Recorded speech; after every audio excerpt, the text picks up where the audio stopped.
दोस्तों नमस्कार। स्वागत है आपका आज के वीडियो में। और आज संडे है तो संडे के दिन मैं सिद्धार्थ सर से मिलने आता हूं और उस दिन मेरे मन में कई सारे ऐसे सवाल जो पूरे हफ्ते चलते रहे उनको मैं सर से इस समय पूछता हूं। तो आज का सवाल मेनली डील करेगा इमोशन को लेकर। और इमोशन जो कि मानव को इस पृथ्वी पर जितने भी और तरह की चीजें हैं उनसे अलग करता है वो सिर्फ इमोशन ही है। इसलिए इमोशन पर बात करना जरूरी है। तो आज का जो हमारा सवाल है मैंने पहले से सवाल यहाँ पे लिख लिए हैं। पूरे वीक में यही काम मैं कर रहा था। तो सबसे पहला सवाल सिद्धार्थ सर के लिए मेरे मन में आया था कि क्या मैं इनसे पूछूंगा, क्योंकि सर हर बार हम लोगों से मन के विषय में बहुत सारी बातें की हैं। ऐसे में अब उसको मन से मैं तो नहीं जोड़ पा रहा हूं, लेकिन सवाल उससे जुड़ा हुआ है कि सर भावनाएं, इमोशंस, ये हमारे दिमाग में आती हैं या फिर दिल से हम इसको डील करते हैं?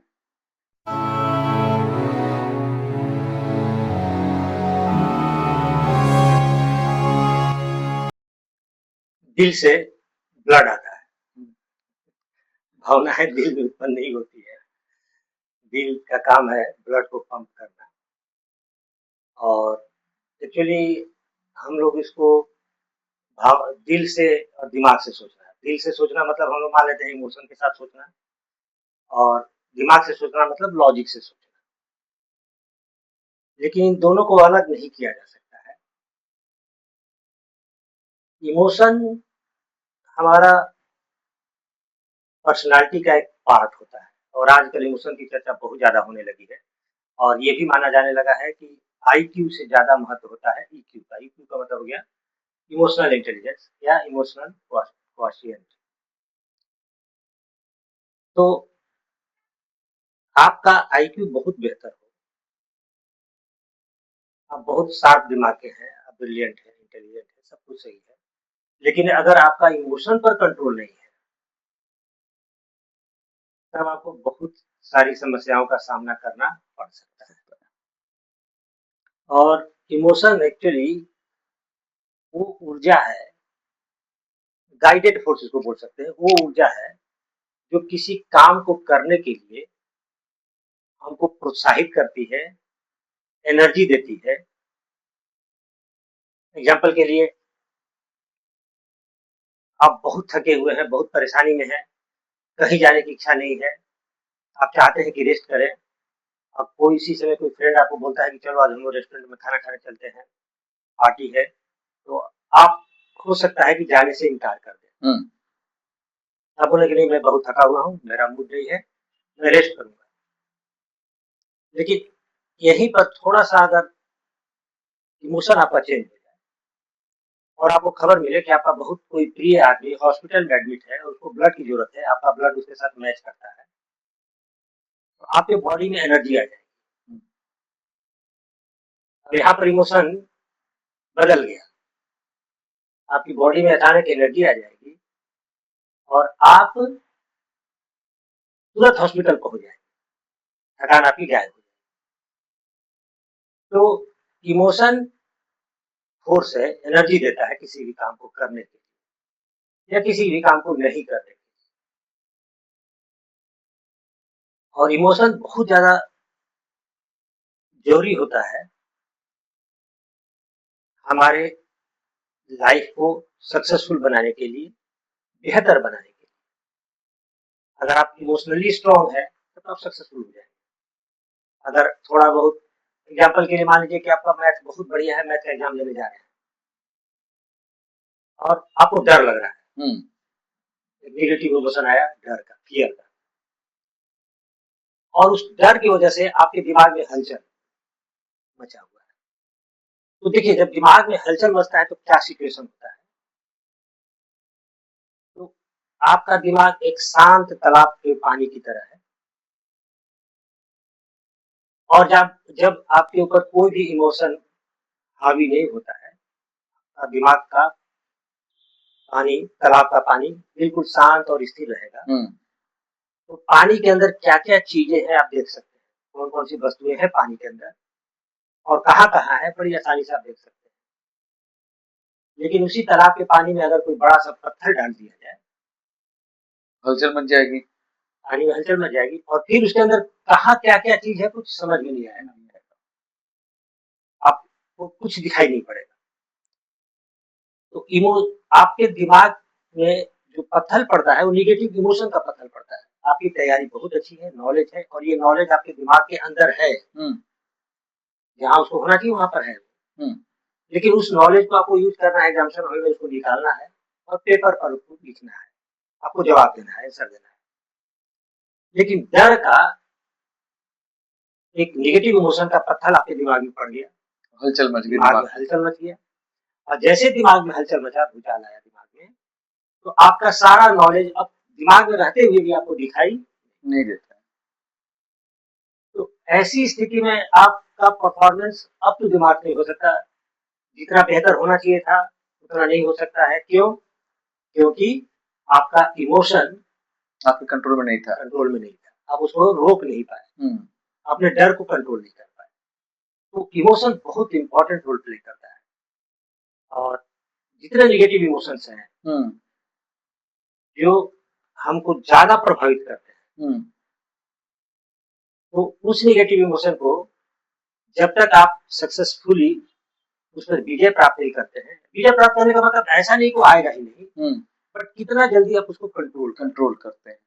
जब तक आप उसका काम नहीं करते हैं तब तक आपका इमोशन आपके कंट्रोल में नहीं रहेगा और जब इमोशन कंट्रोल में नहीं रहेगा तो आपका रिएक्शन उसी के अकॉर्डिंगली अनकंट्रोल्ड हो जाएगा और जब रिएक्शन अनकंट्रोल्ड होगा तो फिर रिजल्ट आपके एक्सपेक्टेशन के अकॉर्डिंग नहीं होगा।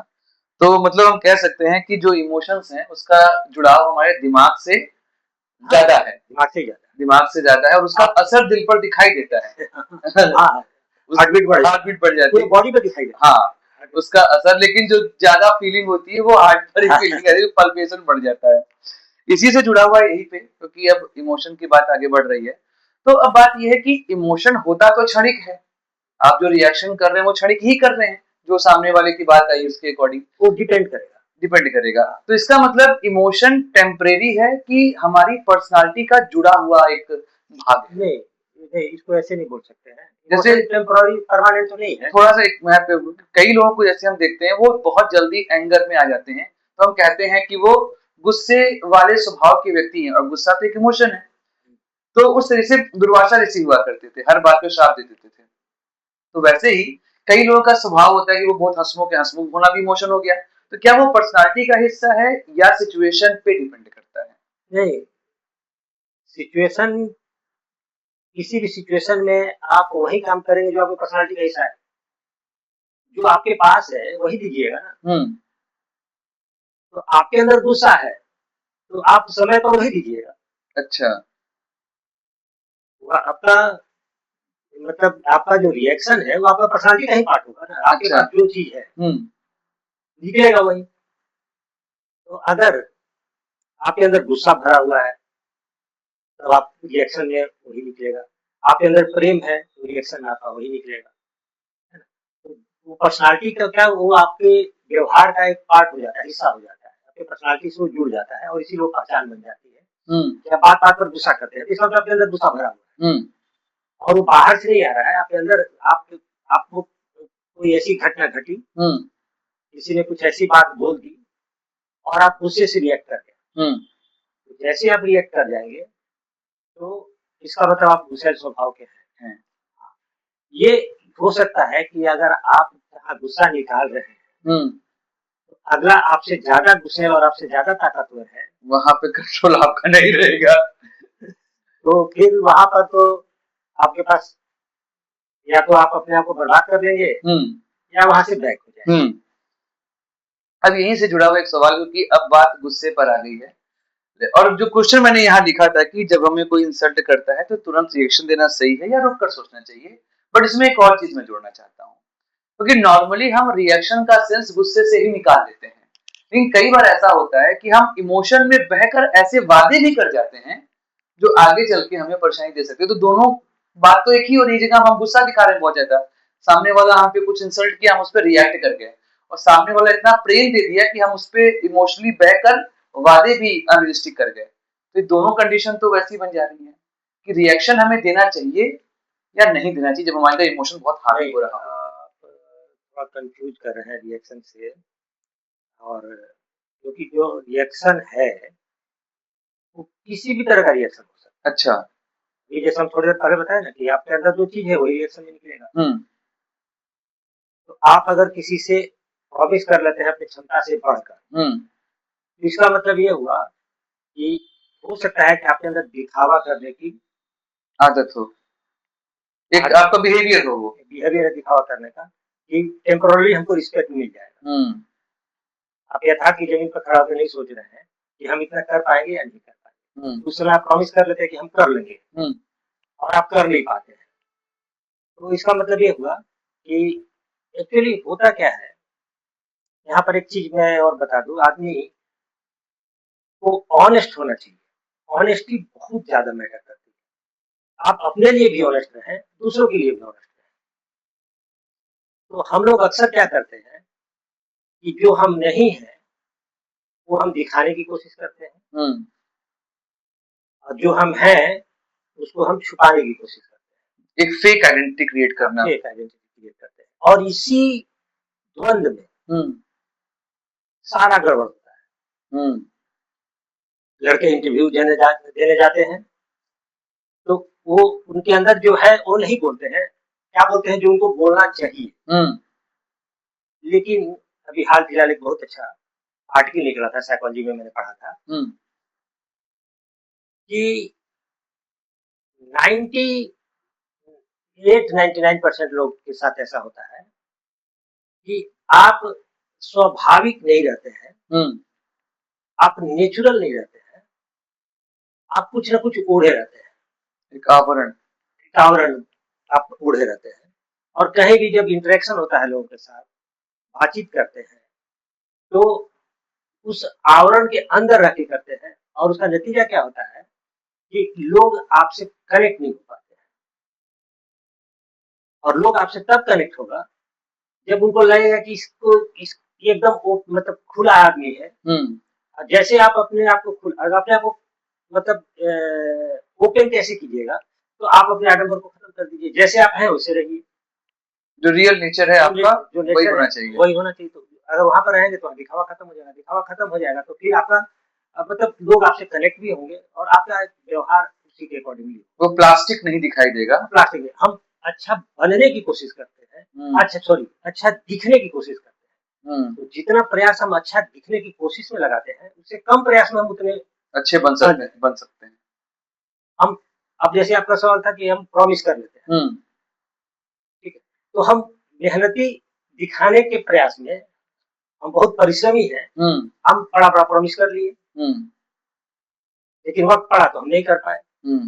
तो वहां पर क्या है कि अगर हम परिश्रमी हैं और हमारा कंट्रोल है इमोशन पर, हम दिखावा नहीं करना चाहते, तो हम बोल सकते हैं कि इतने दिन में हम यही काम कर सकते हैं, इससे एक्स्ट्रा काम हमसे नहीं हो पाएगा, या कहीं ना कहीं हम कॉम्प्रोमाइज करेंगे उसको पूरा करने के लिए। एक ऑफिस में आप काम करते हैं, आपको 5 काम दे दिया गया, और आपको लगता है कि ये 5 काम हम नहीं कर सकते, 3 काम बेहतर कर सकते हैं, 2 काम बेहतर कर सकते हैं, तो आप बोल सकते हैं कि देखिए इसमें से 3 काम तो हम बेहतर करेंगे, लेकिन अगर आप 5 काम कराना चाहते हैं तो क्वालिटी पर कॉम्प्रोमाइज करना पड़ेगा, हम उतनी बेहतर क्वालिटी आपको नहीं दे पाएंगे। नेचुरल है। तो ये हो जाएगा, तो उससे सामने वाले को बुरा भी नहीं लगेगा, और उसको इस बात का एहसास होगा कि हाँ वर्क ज्यादा है, तो फिर वो बताएगा, प्रायोरिटी आपको देगा ये काम।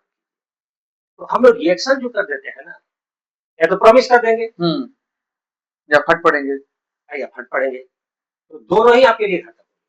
तो जब इंसल्ट वाला जब बात आती है कि कोई हमारी इंसल्ट कर रहा है, तो उस समय इमीडिएट रिएक्शन नॉर्मली लोगों का रिलीज होता है, पर वो रिएक्शन रुक कर होना चाहिए या इमीडिएट कर दिए तो कर दिए? नहीं, इससे ज्यादा इंपॉर्टेंट है कि रिएक्शन क्या होना चाहिए।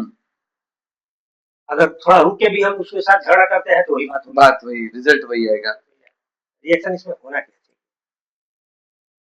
रुकने का सवाल इसलिए, रुकने के लिए जो सजेशन दिया जाता है उसके पीछे एक बहुत बड़ा कारण है, और कारण ये है कि आपका अगर एंगर ऊपर है, आपके गुस्से का स्तर ऊपर है, तो समय के साथ साथ वो धीरे धीरे डाउन होता है, तो आपका रिएक्शन उतना ज्यादा एग्रेसिव नहीं होगा। लेकिन गुस्से का ही रिएक्शन देना है तो कोई बात ही नहीं हुआ। तो आपका रिएक्शन गड़बड़ ही हो गया। चाहे अब गुस्से का डिग्री का फर्क पड़ सकता है। समय थोड़ा कम लगाएंगे तो ज्यादा गुस्सा होगा, थोड़ा ज्यादा समय लगा कर रिएक्शन है तो गुस्सा थोड़ा कम, और गुस्सा तो आएगा। गुस्सा तो आएगा। तो मेन चीज है कि गुस्सा हमको नहीं आना चाहिए, और ऐसा सिचुएशन है कि हमको नाराज नहीं होना है, रिएक्शन को अपने कंट्रोल में रखना है। तो उसके लिए फिर आपको उसके अपोजिट सोचना होगा। और यहाँ पर एक साइकोलॉजी में वर्ड होता है इम्पैथी। इम्पैथी का मतलब होता है आप अपने आप को उसकी जगह पर रखकर देखिए। तो क्या आप उसकी जगह पर रहते तो उससे बेहतर व्यवहार करते, या आपका भी व्यवहार उससा ही होता है या उससे भी खराब होता है? तो जैसे आप अपने आप को उसके जगह पर रखिएगा तो आप उसकी परेशानी को समझ पाइएगा, और जब उसकी परेशानी को समझिएगा तो आपका रिएक्शन बदल जाएगा। तो रिएक्शन नेगेटिव रिएक्शन होना ही नहीं चाहिए, और उसको रोकने के लिए अगर एम्पैथी का अभ्यास करते हैं, प्रैक्टिस करते हैं, और अगर आप अपने आप को माइंड को ट्रेनिंग दे दिए हैं तो बेस्ट है। तो आपका इमोशन तुरंत बदल जाता है। या इसके लिए योग में एक चीज बताई गई है, प्रत्याहार बोलते हैं, प्रत्याहार, उल्टा चीज देना। स्वामी विवेकानंद ने बड़ा अच्छा एग्जाम्पल दिया है कि सिचुएशन हमारे भावनाओं को बदलने के लिए थोड़ा सा सोच और परिस्थिति में बदलाव अगर आप पैदा करते हैं, हो जाता है, तो देखिएगा कि आपका नेगेटिव इमोशन तुरंत कंट्रोल हो जाता है। उन्होंने एग्जाम्पल दिया है कि सपोज एक व्यक्ति बहुत गुस्से में किसी के साथ झगड़ा कर रहा है, बहुत क्रोधित है, आक्रोश में है, और उसी समय उसका 3-4 साल का बच्चा दौड़ते दौड़ते आता है, उसके गोद में चढ़ के उसको प्यार करने लगता है। तो यहाँ पर जैसे बच्चा उसके गले में हाथ डालकर उसे लिपटेगा, तो उसके अंदर प्रेम की भावना उमड़ पड़ेगी अपने बेटे के लिए। और प्रेम की भावना किसके लिए उपजी है ये मायने नहीं रखता है, लेकिन प्रेम की भावना उमड़ेगी, और जैसे प्रेम की भावना उमड़ेगी तो गुस्से की भावना को दबा देगा। तो गुस्से को कंट्रोल करने के लिए क्या उन्होंने लिखा है कि किसी भी निगेटिव इमोशन को कंट्रोल करने के लिए सबसे बेहतर तरीका क्या होता है कि आप उसके विपरीत इमोशन को वहां पैदा करिए। जैसे तालाब में अगर लहर उठ रहा है और उस लहर को डाउन करना है, तो जब लहर उठ रहा हो तो आप नीचे प्रेस करेंगे ना, तो करंट का हाइट धीरे धीरे कम होगा अगर अपोजिट प्रेस करते हैं। तो अपोजिट भावना जब हम लेकर के आएंगे तो कंट्रोल हो जाएगा। जैसे कंट्रोल होगा तो रिएक्शन बदल जाएगा। तो कंट्रोल करने का तरीका, सबसे पहले तो आपको सजग होना पड़ेगा, सतर्क होना पड़ेगा, और इसका अभ्यास करना पड़ता है कि आप अपने इमोशन को देखिए, आइडेंटिफाई करिए, और कितनी देर में आइडेंटिफाई कर पाते हैं इसको नोट कीजिए। कभी कभी तो 2 घंटे, 4 घंटे, 5 घंटे, कभी कभी 2-3 दिन लग जाता है। आप उसी इमोशन में चलते रहते हैं, और 3 दिन के बाद आपको समझ में आता है कि तो हम गलत कर रहे हैं। तो जितनी जल्दी आप अपने इमोशन को समझ लेते हैं, आइडेंटिफाई कर लेते हैं, उसके बाद उसके विपरीत सोचना शुरू करते हैं, तो सारा सिचुएशन, सब कुछ आपके कंट्रोल में आना शुरू। और जिस इंसान ने अपने इमोशन को कंट्रोल कर लिया, वो पूरा दुनिया जीत सकता है, लोगों के दिलों पर राज कर सकता है, जो अपने इमोशन को कंट्रोल कर लेता है। और वो अपने क्षेत्र के सबसे शीर्ष व्यक्तियों में गिने जाते हैं, जिनका इमोशन का नियंत्रण उनके हाथ में होता है। गुस्सा भी करना चाहते हैं अगर वो, तो अपनी इच्छा से गुस्सा करते हैं। अगर जरूरत पड़ गई कि नहीं यहाँ पर एंगर दिखाना जरूरी है, गुस्सा करना जरूरी है, तो जानबूझकर गुस्सा करेंगे। गुस्सा आ नहीं जाएगा तो गुस्सा करेंगे, वो उनके कंट्रोल में हो। तो ये जो स्ट्रेस और एंजाइटी भी आती है, ये भी इमोशन का ही आफ्टर इफेक्ट कह सकते हैं इसको एक तरीके का। तो ये स्ट्रेस और एंजाइटी जो है, उस समय जो इमोशन हमारे अंदर और ज्यादा उमड़ रहे हैं, जो एंजाइटी को और बढ़ा रहे हैं, उसको कैसे नियंत्रित किया जाए? स्ट्रेस और एंजाइटी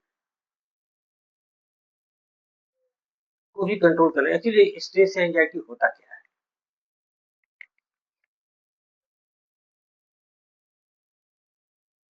एंजाइटी का मतलब हुआ जो चीज, जो खराब परिस्थिति आने वाली है, उसके बारे में सोच सोच कर परेशान। देखिए, मन का मैंने कितनी बार बताया है आप लोगों को, मन का एक गुण होता है, काल बाधित नहीं है, टाइम बार नहीं है, वो पास्ट में भी जा सकता है और फ्यूचर में भी जाता है। पास्ट में जाता है तो ऐसी घटनाओं से कनेक्ट होता है जो घट चुकी है, और जिस प्रकार की घटना से वो कनेक्ट होता है उसी तरह का इमोशन पैदा करता है, स्ट्रेस का कारण। मान लीजिए कि आपका स्कूल या कॉलेज में या आज से 4 साल 5 साल पहले किसी जॉब में या किसी फंक्शन में आपका बहुत इंसल्ट हुआ, आपको अपमानित महसूस, मतलब अपमान का सामना करना पड़ा, आप बहुत अपमानित हुए, और आज उस घटना को आपने फिर से अपने दिमाग में सोचना शुरू कर दिया, मतलब आपके दिमाग में घटना आ गई। जैसे उस घटना से आपका दिमाग जुड़ा, आपका इमोशन ट्रिगर हो गया। अब आपका स्ट्रेस बढ़ेगा, और उस चीज को आप दोबारा जी रहे हैं तो बॉडी में उसी के अकॉर्डिंगली चेंजेस भी आना शुरू हो जाएंगे। हार्ट बीट बढ़ेगा, गुस्सा होगा, आप बहुत बजाना शुरू करेंगे, मन ही मन किसी को कुछ बुरा भला कहना, कोसना शुरू करेंगे। तो ऐसी स्थिति में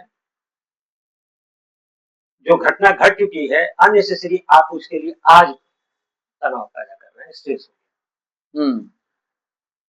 और जो आने वाला समय है, एक बड़ा अच्छा शब्द है बौद्ध धर्म में, पापंचा, शायद पापंचा ही उसका शब्द है बौद्ध धर्म में।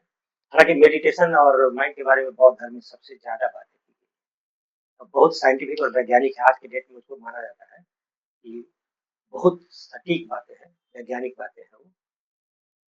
पापंचा में मन के बहाव के बारे में बोला गया है। जैसे आपका मन किसी एक बुरी बात से जुड़ गया, और जैसे किसी बुरी बात से जुड़ जाता है तो उसके बाद उसका सिलसिला चल पड़ता है, और वो धीरे धीरे धीरे धीरे बड़ा होता चला जाता है। एग्जाम्पल के लिए, जैसे छोटा सा बर्फ का टुकड़ा कहीं एवलांच या ग्लेशियर है, वहां से लुढ़क के गिरना शुरू किया, और जैसे जैसे वो टुकड़ा नीचे आ रहा है वैसे वैसे उसमें बर्फ चिपकते जा रहे हैं, और वो बड़ा होते जा रहा है, साइज बढ़ता जा रहा है, साइज बढ़ता जा रहा है। उसी तरह से कोई एक नेगेटिव थॉट, जो घटना घटी नहीं है, या हो सकता है कि वो घटे भी, लेकिन उतनी खराब स्थिति में नहीं जाएगी जितनी खराब स्थिति में आपने उसको कल्पना में लाकर बड़ा कर लिया, सोच सोच के बड़ा ओवरथिंक कर लिया, और वो आपको एंजाइटी को बढ़ा। तो फ्यूचर में जाएंगे तो तनाव लेकर आएंगे, पास्ट में जाएंगे स्ट्रेस लेकर आएंगे, उसके अकॉर्डिंगली इमोशन अभी आपके बॉडी में हो रहा है।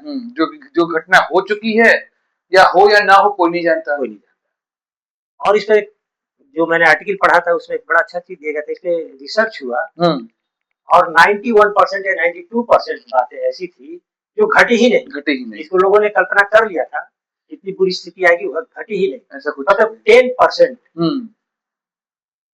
घटी घटना, 90% नहीं, और हम परेशान होते हैं उस 10% के लिए, क्योंकि 90% केसेज में लोगों के साथ ऐसी घटना घटी। और आप भी अपने जिंदगी में याद कीजिए ना कि आपने कभी कभी सोचा होगा कि ये बहुत खराब स्थिति हो गई, अब इससे बदतर स्थिति नहीं हो सकती है, जिंदा रहने से अच्छा है कि हम मर जाएं, और आज आपको लग रहा होगा अच्छा हुआ नहीं डिसीजन लिए। क्या हो, मतलब हर एक मनुष्य के जीवन में ऐसी घटनाएं अक्सर घटते रहती है, लगता है कि इससे खराब कुछ हो ही नहीं सकता, या इससे खराब, तो जितनी कल्पना में जाकर हम स्थितियों को, परिस्थितियों को खराब कर देते हैं, उतनी कभी भी वास्तव में नहीं होती है।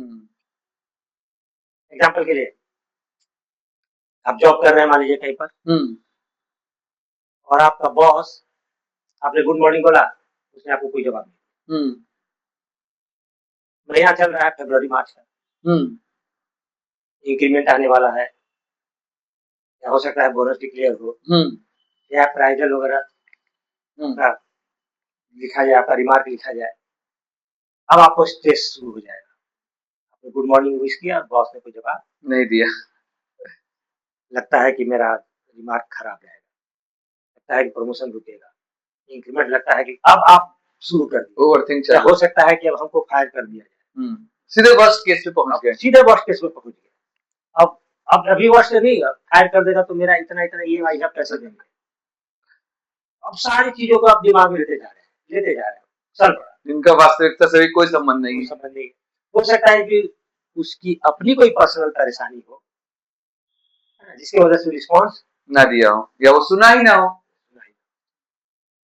तो इसलिए स्ट्रेस, हाँ, अब सवाल उठा है कि इससे बचे कैसे। तो जैसे आपको लगे कि आप अपने बर्फ के गोले को बड़ा कर रहे हैं, फिर यहाँ पहचानने वाली बात है, आपको पहचानना है, आइडेंटिफाई करना है। जैसे आइडेंटिफाई करेंगे आप सतर्क हो जाएंगे तो आपका मिशन वही रुक जाएगा और फिर वो स्ट्रेस या एंजाइटी नहीं बढ़ पाएगा। 90% चांस है कि होगा ही नहीं। काहे के लिए परेशान। अब एक बहुत ही क्या कहें व्हाट्सएप टाइप वाला एक क्वेश्चन लेके मैं पूछना चाहूंगा कि सोशल मीडिया, क्योंकि सोशल मीडिया का इन्फ्लुएंस हमारी लाइफ में है, क्योंकि जिस तरह की लाइफ स्टाइल वहां पे इन्फ्लुएंसर्स दिखा रहे हैं, एक आम आदमी जब देखता है कि अरे मैं तो 9 से 5 की नौकरी कर रहा हूँ या मैं सुबह से पढ़ रहा हूँ, मेरा एग्जाम नहीं निकल रहा है, और वहीं पे सोशल मीडिया में रील्स ऐसी आ रही है जिसको वो देख के खुद को कंपेयर कर रहा है कि देखो उसके साथ तो ये हुआ, मेरे साथ ऐसा क्यों नहीं हुआ। वहां पे आपका जो इमोशन है वो ट्रिगर हो जा रहा है, और मेनली वहां नेगेटिव इमोशन ही ट्रिगर होगा। तो ये सोशल मीडिया का इन्फ्लुएंस जो आपके इमोशन पे पड़ रहा है उसको नियंत्रित कैसे किया जाए, कैसे बचा जाए। देखिए, इन्फ्लुएंसर लोगों की पर्सनालिटी से अगर आप प्रभावित हो जा रहे हैं तो इसका मतलब ये हुआ, और आप कंपेयर करने लगते हैं तो इसका मतलब ये हुआ कि आप गलत जगह पर हैं।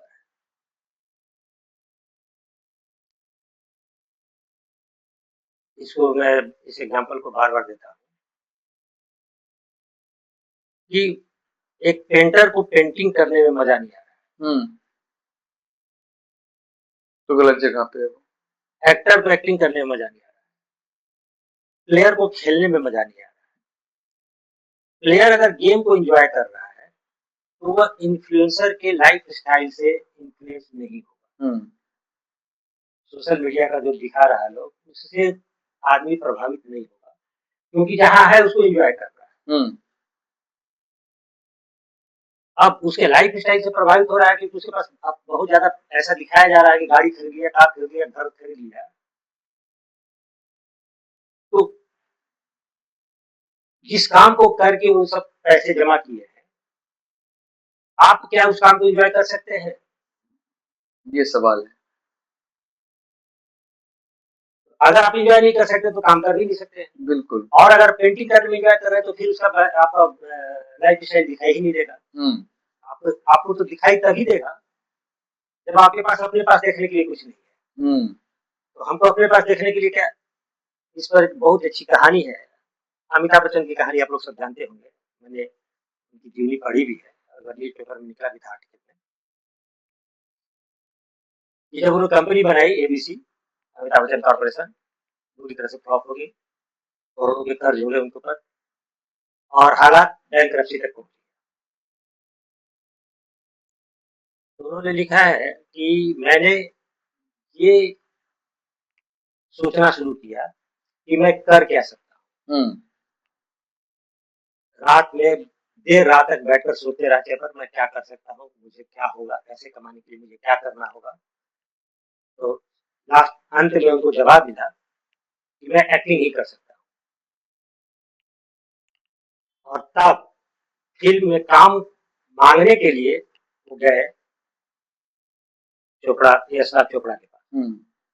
यश चोपड़ा के पास, यश चोपड़ा के पास काम मांगने गए और उन्होंने पूछा, लिखा हुआ था वहां पर जहां मैंने पढ़ा था कि यशराज चोपड़ा ने पूछा कि आप चार्ज क्या लेंगे।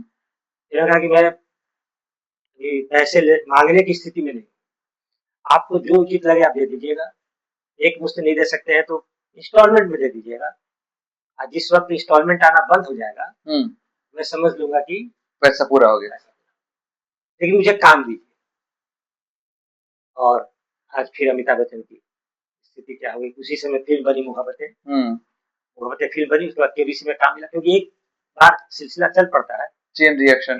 हाँ, फिर एंजॉय कर, आज के भी अभी भी को सदी का महानायक बोला जाने लगा। क्यों? क्योंकि आप जो काम आप कर सकते हैं उसी में पूरी तरह से डूब कर कर रहे हैं। शेफ खाना बना बना के भी बहुत फेमस हो गए, बाल काट काट के फेमस हो गए। आप इंजॉय कर रहे हैं कि नहीं कर रहे हैं? आप अगर उसके लाइफ स्टाइल से प्रभावित हो रहे हैं तो इसका मतलब आप ऐसे काम में नहीं है जिसको आप करके इंजॉय कर रहे हैं, आनंद ले रहे हैं या खुश है। तो अपने आप को कभी भी किसी से कंपेयर मत करना चाहिए। तो अब लास्ट सवाल जो सर मेरा है आज का, कि अगर मन को नियंत्रित करना है, माइंड को कंट्रोल करना है, तो इमोशन को समझना कितना जरूरी है? ये आप मतलब पूरे वीडियो का सार मैं इसको कह सकता हूँ इस क्वेश्चन को। अगर मन ही हमारा अनियंत्रित है तो इमोशंस मतलब अनियंत्रित ही होंगे हमारे, तभी मन अनियंत्रित है। कैसे इसको समझा जाए और कैसे नियंत्रित किया जाए? देखिए, मन को नियंत्रित करना और इमोशन को नियंत्रित करना, इमोशन मन के अंदर ही पैदा होता है। इमोशन को कंट्रोल करने के लिए तो जैसा मैंने बताया कि आप उसको पहचानिए। जैसे आपके अंदर इमोशन इमोशन पैदा होना शुरू हुआ और आपको लगा कि ये तो मेरे अंदर एंगर आ रहा है, मेरे अंदर डर पैदा हो रहा है, तो 70% काम आपका वही हो गया। जैसे आप अवेयर हो जाएंगे तो तुरंत सब शांत हो जाएगा। अगर फिर भी नहीं शांत हो रहा है तो उसके अपोजिट थॉट पैदा कीजिए, तब वो शांत हो जाए। और रहा इन दोनों के लिए, माइंड कंट्रोल करने के लिए, इसके लिए ट्रेनिंग देनी पड़ती है। ऐसा नहीं है कि हम आपको मोटिवेट कर दे, भाषण दे दे, बहुत अच्छी अच्छी बात बोल दे और आपको लगे कि अरे अब तो हम काम कर डोपामाइन दे दें बस, उसके बाद तो कुछ नहीं होगा उससे। माइंड को ट्रेनिंग देना पड़ता है। और गीता को कोट करते हुए स्वामी विवेकानंद ने कहा भी है कि अनियंत्रित मन आपका सबसे बड़ा दुश्मन है और प्रशिक्षित मन आपका सबसे बड़ा मित्र है। सारी लड़ाई बस इतनी ही की है। मन अनियंत्रित है, उसको ट्रेनिंग देनी है, प्रशिक्षित करना है। तो मन को ट्रेनिंग दे के तो लोग बंदर से काम करा लेते हैं, हाथी से काम करा लेते हैं, जानवरों से काम करा लेते हैं। तो हमको तो अपने मन को ट्रेनिंग देना है। तो मन को ट्रेनिंग देने की जरूरत पड़ेगी और ये समय लगता है। किताब पढ़ने से, मोटिवेशनल स्पीच सुनने से ये कुछ नहीं होगा। आपको इसके लिए समय देना पड़ेगा, प्रयास करना पड़ेगा और मिनिमम 3 मंथ्स तो आपको एक रिजल्ट दिखाई देने लगेगा। और जो रिजल्ट दिखाई देगा वो मिरेकल की तरह होगा, लगेगा कि आपकी लाइफ में चमत्कार हो गया। उस चीज को बताना संभव नहीं है, जो महसूस करता है वो झलक जाएगा उसके चेहरे में। जैसे आपके माइंड के ऊपर कंट्रोल होना शुरू हो जाएगा, आपके जीवन में, लाइफ में चेंजेस आने शुरू हो जाएंगे। थॉट्स को कैसे कंट्रोल किया जाए, इमोशन को कैसे कंट्रोल किया जाए, माइंड को कैसे, ये सारी चीजें एक दूसरे से जुड़ी हुई है। और जैसे एक पर आप काम करना शुरू करेंगे तो बाकी चीजें अपने आप कंट्रोल में आएंगी। तो दोस्तों, आज का ये हमारी जो पूरी चर्चा थी वो इमोशन पे थी, और इमोशन पे मेरे पास इतने सवाल थे जो मुझे खुद को भी लग रहा था कि सर से जानने चाहिए, वो मैंने सर के सामने रखे और आपको भी उसका आंसर मिला होगा। और इसमें से अपने लिए जो जो चीजें आप निकाल सकते हैं कि इम्पल्सिव रिएक्शन जो आपका है उसको भी आप नियंत्रित कर सकते हैं। तो जो जो चीजें यहाँ पे सर ने बताई हैं उन चीज को आपको एनालाइज करना पड़ेगा, क्योंकि केवल दूसरों की बातें सुनकर अपने लाइफ में परिवर्तन नहीं ला सकते हैं। इसके लिए आपको स्वयं के ऊपर कार्य करने की आवश्यकता पड़ेगी। अगले वीडियो में सर से हम चर्चा करेंगे इसी तरह के किसी और मुद्दे की। खासकर माइंडफुलनेस की बात करनी जरूरी है, क्योंकि शायद माइंडफुलनेस अगर आप रखेंगे तो आप बहुत सारी समस्याओं से बच पाएंगे और शायद मन भी नियंत्रित करने की शुरुआत वहीं से हो पाएगी। तो आज का वीडियो समाप्त करते हैं। सिद्धार्थ सर को धन्यवाद देते हैं कि वो समय निकाल के हमारे साथ आज बैठे और बात की इतने महत्वपूर्ण मुद्दे पर। लाइक, शेयर और सब्सक्राइब जरूर करिएगा हमारे इस वीडियो को और चैनल को। मिलेंगे अगले वीडियो में। नमस्कार।